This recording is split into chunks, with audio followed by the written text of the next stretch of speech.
लुईपाई नावाचे एक संत होते, साधू. लुईपाई हे त्यांचं नाव आहे.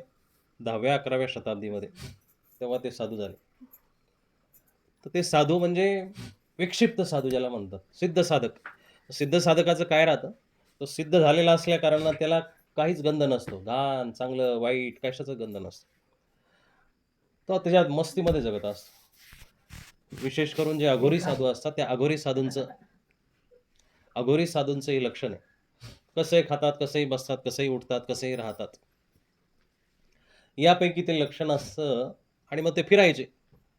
तर ते लुईपाई ते असेच विक्षिप्त साधू होते. सिद्ध साधक, प्रचंड सामर्थ्य असलेला. कुठेही बसायचा, कुठेही उठायचा, आळ्या खायचा, किडे खायचा, माकोडे खायचा. पण सिद्ध. साधा-सुधा नाही, सिद्ध.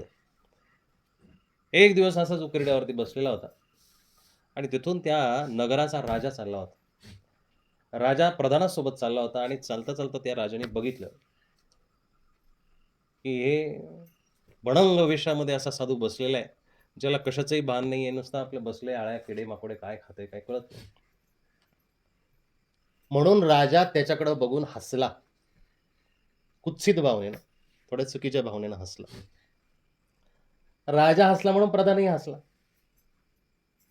कहाणी इकडून-तिकडून फिरून इथे येणार आहे बरं का, म्हणून ध्यानपूर्वक ऐका. राजा हसला म्हणून प्रधानही हसला. प्रधान हसल्यानंतर त्या जे सिद्ध साधक महात्मा होते लुईपाई, त्यांना ते टोचलं. आणि टोचल्यानंतर त्यांनी बघितलं, राजाकडे बघितलं, त्या प्रधानाकडे बघितलं. आणि मग राजा थांबलेलाच होता, तर राजाला उद्देशून म्हटले, "का हो महाराज, खूप छान हसायला येते. हसले तुम्ही? तुम्हीही हसले, प्रधानही हसला. मग घोड्यांनी काय पातक केले? उपस्थित बाकीच्या लव्याजम्यांनी काय पातक केले?"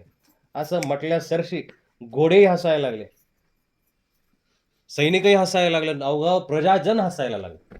सिद्ध साधक आहे, तो साधा सुद्धा नाही आहे, अघोरी प्रचंड. आणि असे हसायला लागले, ते साधे नाही. हातही पहिला गालात हसला होता. आता मोठमोठ्याने हसायला लागले. घोडे, जेवढे प्राणी मात्र तिथे होते, हिंदळायला लागले. आणि तो साधू तिथून निघून गेला. अहो, दिवसभर जेव्हापासून ते भेटले तसे हसतायत. इतकं प्रचंड, अक्षरशः जबडे दुखायला लागले, पोटं दुखायला लागली, लोकं चक्कर येऊन खाली पडायला लागले. मग शेवटी त्या राजाने प्रधानाला विचारलं, प्रधान ब्राह्मण होता. प्रधानाला विचारलं, "अरे, काहीतरी गडबड झाली. काय गडबड आहे?"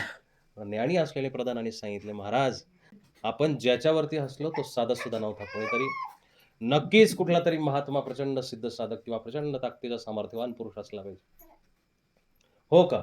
मग राजा पटकन त्यांच्या शोधार्थ दोघेही निघाले. हसत, घोडाही हसतोय, सगळे हसते. बेफाम झालेले शरीर, आतडे दुखू राहिले, तरी त्या राजा त्याच्याजवळ गेले आणि "महाराज, आमच्याकडून चूक झालेली, काहीतरी आम्हाला क्षमा करा." म्हटले, "काय चूक झाली?" म्हटलं, "आम्ही तुमच्यावरती हसलो होतो." "मग तू तर म्हणे राजा आहे." ते महात्मा म्हटले, "तू राजा आहे ना, तुझ्या हातामध्ये पाहिजे ना. तुझं हसणं माझ्यावरती जे हसला तू, ते तुझ्या हातामध्ये होतं. मग आता बंद करणं तुझ्या हातामध्ये आहे. तू बंद का नाही करू शकत?" म्हटला, "नाही महाराज, माझ्याकडून चूक झाली. आजपासून तुमचा विनम्र मी सेवक." म्हटलं, "सेवक जर होत असेल तर मी तुला हे बंद करतो प्रकार सगळा." अशा पूर्वी सिद्धी असायच्या. जुन्या आमच्या लहानपणी, म्हणजे तुमच्या काळात घडलेल्या असेल तर, या भागांमध्ये असं ते ऐकायला यायचं. त्या विशिष्ट जातीच्या समाजाच्या बाया यायच्या आणि ते हे प्रकार करायचे. माहिती आहे का? त्याला एक नाव होतं. काय म्हणायचं? हं? त्यांच्याकडे ती होती कला. ते म्हणजे इतकं शिकलेले असायचे ते. जारण, मारण, तारण हे मंत्राचे, तंत्राचे प्रकार आहेत. आणि हे आहे पण, वास्तविक आहे. काही आपल्या परिवारातील काही लोकांनी जुन्या काळात अनुभवलंय. आता थोडासा विश्वास किंवा माणसाचा थोडासा देवधर्म, सात्विक शक्ती वाढल्या कारणानं त्या गोष्टी कमी व्हायला लागल्या. परंतु असायचं पूर्वी. कहाणी मग अशी सांगते, दृष्टांत असं सांगतो, सर्वज्ञ श्री चक्रधर स्वामी आपल्या भक्तांना सांगताय. हा लीळाचरित्रातला दृष्टांत. बरं का? इकडची-तिकडची लीळाचरित्रातली गोष्ट. आणि मग त्या लुईपाईंच्या मस्त पायावरती हे नतमस्तक झाले. त्यांनी त्याच्याकडून वधवून घेतलं. "तू माझा सेवक, शिष्य होत असेल तर मी थांबवतो. तुम्ही दोघंही माझे शिष्य झाले." असं म्हटल्यानंतर मग त्यांनी थांबवलं. हात इकडं केला, लगेच सगळं हसायचं जिथल्या तिथं. सगळे सीरियस झाले. आणि ते महात्मा निघाले. महात्मा निघाल्यानंतर राजालाही खून केली. पण राजा विषयी म्हणजे सगळे विषय भोग घेणारा राजा सगळा. सगळ्या अष्टसेवेमध्ये राहणारा, सगळ्या सुखामध्ये राहणारा. लगेच कुठे निघायचा विचार? वचन तर दिलंय. पण जमणार थोडं आहे ते लगेच. मग प्रधानाला हळूच कानामध्ये, आणि प्रधान होता ब्राह्मण. प्रधान ब्राह्मण असल्या कारणानं तोही ज्ञाता होता. ते दोघंही म्हटले, "अरे, आपण एवढे जगमान्य, आपल्याशिवाय ह्या राज्याचं, राष्ट्राचं पान हलत नाही आणि आपण दोघंही एवढे जगमान्य असल्या कारणानं लोकं आपल्यावरती थुंकतील, आपण जर ह्या बाबाच्या मागे लागलो आणि निघालो तर." पण म्हटलं, "आता वचन दिलंय." नुसतं हसलो तर त्यांनी आपल्याला सकाळपासून हसायला लावले. जर आपण त्याचं वचन जर मोडलं तर आणखी काही भलं व्हायचं. पण नाही म्हणा आपल्याला सेवक व्हायचं, शिष्य व्हायचं. मग राजा काय म्हटला, "प्रधानजी, गंमत अशी होईल, आपण आता जर दिवसा जर गेलो, तर लोकं आपल्याला नावं ठेवतील, लोकं आपल्याला बोलतील. त्यापेक्षा आपण वेळीचा म्हणजे संध्याकाळी जाऊ. संध्याकाळी जाऊ आणि मग गुरुजवळ जाऊ." त्या गुरुनी जाताना यांना सांगितलं होतं, की तुम्ही 4 वर्णामध्ये भिक्षा मागायची आणि मग माझ्याकडे यायचं. गुरु गेले, पण यांनी तो विचार केला, की आपल्याला 4 वर्णामध्ये म्हणजे सगळ्या जातीमध्ये जायचं. हा ब्राह्मण असल्याकारणाने याला तर जाणं शक्यच नव्हतं आणि तो राजा असल्याकारणाने त्यांनी विचार केला, की आपण कसं जायचं. मग त्यांनी ठरवलं संध्याकाळच्या वेळेला जाऊ आणि असं ठरवल्यानंतर संध्याकाळी त्यांनी भिक्षा केली आणि गुरुजवळ गेले. गुरुजवळ ती भिक्षा दाखवली आणि दाखवल्यानंतर हे म्हटले दोघं जण, "आम्ही भिक्षा घेऊन आलोय. दंडवत करतोय, प्रणाम करतो." ते म्हटले, "आता थोडी सांगितलं ते तुम्हाला, मी जेव्हा बोललो, दुपारी बोललो, तेव्हा तुम्ही आले नाही ना, आता कशाला येतायत?" ते म्हटले, "अशा-अशा कारणास्तव आलो नाही." 6 तास उशिरा झाले होते म्हणजे संध्याकाळ व्हायला. दुपारची गोष्ट असेल. 6 तास उशिरा झाल्यामुळं त्या महात्म्यांनी त्यांना सांगितलं, की तुम्ही ज्या इच्छेस्तव म्हणजे त्यांनी एक त्यावेळेस ते ज्यावेळेस हास्य थांबलं आणि वचन दिलं त्यावेळेस एक विनंती केली होती, की "महाराज, हे तर आमच्या राज्य उपभोगापेक्षा किंवा आमच्या राज्यपटापेक्षा तर कैक पटीनं सामर्थ्य आहे हो तुमच्यामध्ये. ही जी ताकद आहे, ही ताकद साधी नाही आहे." ते महाराज म्हटले, "ते तुम्हाला पाहिजे का?" "हो," म्हटले, "पाहिजे आम्हाला." ते म्हटले, "अशी ताकद असल्यावरती तर काय माणूस कुठल्या कुठं काही करू शकतो." ते म्हणे, "पाहिजे." मग मी सांगितलं तसं करा. म्हणून त्यांना ती भिक्षा मागायला लावली ती 4 वर्णामध्ये. पण यांनी विचार केला आपल्या प्रतिष्ठेचा. म्हणजे प्रतिष्ठेचा विचार झाल्या कारणानं संध्याकाळी भिक्षा घेऊन गेले आणि म्हटले, "ही भिक्षा घ्या." ते म्हटले, "तुम्हाला मी काय सांगितलं होतं?" ते म्हटले, "दुपारी सांगितली होती, पण आम्ही आमच्या प्रतिष्ठेस्तव आलो नाही." त्यांनी त्यावेळेस शब्द उच्चारले, "अब सिद्धी गई 12 बरस." काय? तुम्ही तुमची प्रतिष्ठा जपली, 6 तास तुम्ही उशिरा आले ना भिक्षा घेऊन. आता जी सिद्धी मला तुम्हाला द्यायची होती ती गेली 12 वर्ष. भेटणार नाही म्हणून. आता ह्या दोघांनाही वेध लागला होता त्या महात्म्याचा. आता रिटर्न जाण्यामध्ये अर्थ नाही म्हणत, चला आता यांच्यासोबत. निघाले तर राजामध्ये सुख नाही आणि ते एकदा माणसाला त्या भक्तीचा, फकिरीचा नाद लागला, माणूस कितीही मोठा असू द्या. आतापर्यंत जेवढेही अवतार झालेत, ईश्वराचे असतील, महापुरुषांचे असतील, राजाधिकांचे असतील, जेवढे-जेवढे संत महात्मे झालेत, ते सगळे पूर्वी राजे होते. आपल्यासारखे 10-5 मोजणारे नव्हते. सगळे राजे होते. महावीर राजा आहेत, गौतम बुद्ध राजा आहेत, सर्वज्ञ श्री चक्रधर राजाचे पुत्र आहेत, भगवान गोपालकृष्ण द्वारका बांधणारे राजाचे पुत्र आहेत, राम राजाचा पुत्र आहे. सगळे वनामध्ये, जंगलामध्ये गेले ना सोडून-साडून. हे सगळे मोठ्या घरचे आहेत, राजे आहेत. पण एका क्षणासाठी सुद्धा त्यांनी विचार केला नाही. आपण जो विचार करतो ना आपल्या 10-20 गुंठ्याचं, 1-2-4 एकराचं, त्यांच्या पूर्ण पृथ्वी नावावरती होती, तरी सुद्धा ज्यावेळेस ते बाहेर पडले त्यावेळेस त्यांनी विचार नाही केला. मग राजाला तो नाद लागल्या कारणानं किंवा वेध लागल्या कारणानं राजा म्हटला, "आता पाठीमागे जाण्यामध्ये अर्थ नाही." राजा म्हटला, "आता पाठीमागे जाण्यामध्ये अर्थ नाहीये." चालले दोघंही. आता ते साधूच भडंग किंवा फकीर म्हटल्यानंतर पहिल्यांदा गेले ते काळालाच्या घरी. कलाळ काय म्हणतात त्याला, ते जे भांड्याला कलई करतो तो. पहिल्या जुन्या काळामध्ये ते तांब्याच्या भांड्याला कलई करणारच ना. त्या कलईवाल्याच्या घरी गेले. गेले तिथं जेवण-बिवण केलं आणि जेवण केल्यानंतर म्हटलं, "हा आमचा माणूस तिथं राहू द्या." दिलं त्या प्रधानाला तिथं ठेवून त्यांच्या त्या कलाळाच्या घरी. तो कलाळच्या घरी तो प्रधान बरोबर ते हातोडे मार, अमकं मार, तमकं मार, ते चूल पेटव, अमके-तमके कामं करायला लागला. राजा आणि महात्माजी चालले पुढं ते फकीर. पुढं चालल्यानंतर आता तो साधूच तसा सगळे भोग करणारा. ते गेले एका वेश्येच्या घरी. तिथं थांबले, रात्रभर थांबले आणि दुसऱ्या दिवशी ती बाई म्हटली, "पैसे?" "पैसे-बिसे काही नाही, हा माणूस ठेव." म्हणे. राजा तिकडं राज्यपदावरती असलेला ठेवला तिथं पाणी भरायला. मग हा इथं राजा थांबला. आता राजाकडे काय ती दृष्टी गेली त्या बाईची कधी. ती बाईने ठेवलाय माणूस कोणीतरी गहाण म्हणून, उधार म्हणून ठेवला. मग त्या राजाला ती काम सांगायची दररोज. दररोज पाणी आण, अमकं आण, तमकं आण. कोणी पाहुणे-रावळे आले, तिचे जे माणसं आली त्यांना बसायला ठेवून. काल राजा होता आणि आज ते एका सिद्धीसाठी बरं का. एका सिद्धीसाठी. आणि झालं असं, स्वामी लीळा सांगतात भक्तजनांना, की बाबांनो, ज्या वेळेला जे भेटतं त्यावेळेला ते प्राप्त केलं पाहिजे. पण त्यावेळेला ते जर प्राप्त केलं नाही, त्यावेळेला जर त्याचं महत्त्व जपलं नाही, तर अशा पद्धतीने हाल होतात आणि मग हळू वर्षामागून वर्ष, दिवसामागून दिवस, महिन्यामागून दिवस चाललेत आणि एक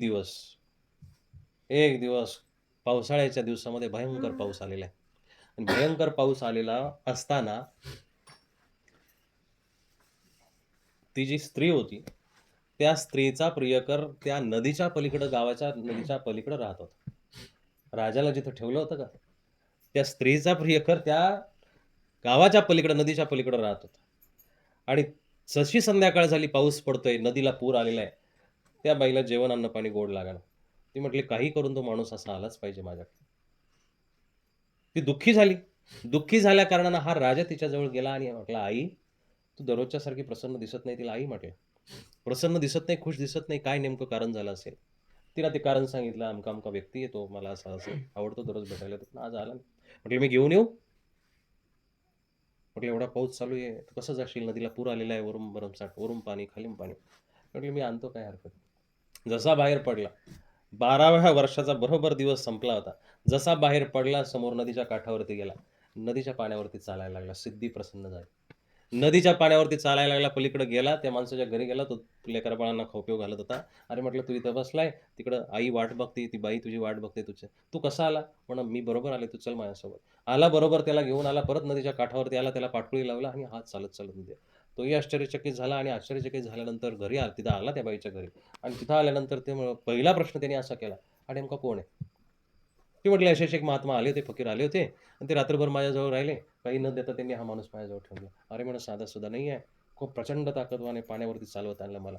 ती बाईनं डोळे वाचले, तर आश्चर्यचकित झाली. पटकन गेली, त्याच्या पायावरती डोकं ठेवलं आणि डोकं ठेवल्यानंतर तुम्ही म्हटले, "आजपासून तुम्ही मुक्त झाले." राजाच्याही लक्षात आलं, की आपल्याला सिद्धी प्राप्त झाली आणि राजा म्हटला, "पण माझ्या गुरुची आज्ञा आहे. मला गुरु ठेवून गेला होता. जेव्हा गुरु येईल, नेईल, तुमचं ऋण देईल, तेव्हा मी जाईल." ते म्हटले, "तुमचं ऋण फिटलं. 12 वर्ष तुम्ही माझी सेवा केली.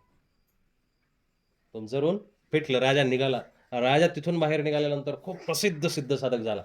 अवघ्या तेवढ्या जेवढा भूमंडळ प्रदेश होता, सगळ्या राजांचा तो गुरु झाला. अशी पुढची आख्यायिका आहे. इकडं त्या प्रधानाचं काय झालं?